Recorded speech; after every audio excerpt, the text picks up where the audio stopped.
ഇവിടെ മരത്തിൽ ചെറിയൊരു മരത്തിലാണ് ചക്ക പിടിച്ചത്.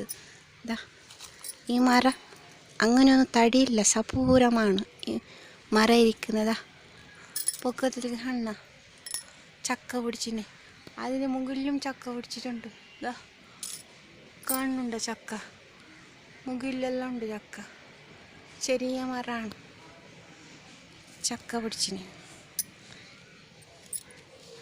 ഈ ചൊപ്പ് കെട്ടിന് എന്തിനാണ്? ഇത് ദൃഷ്ടിയാവാതിരിക്കാൻ വേണ്ടിയിട്ടാണ് ചൊപ്പ് കെട്ടി. ഇതിൻ്റെ ഇടയിലെല്ലാം ചക്ക പിടിച്ചിട്ടുണ്ട്. ഇവിടെല്ല ഈ മരത്തിൽ ചക്ക പിടിക്കാൻ തുടങ്ങിയിട്ട് 5 വർഷമായി. അപ്പോൾ ഇത് ചപ്പൂറായിട്ടുണ്ടായി. ഇതിൻ്റെ മര പൊക്കമൊന്നുമില്ല അങ്ങനെ.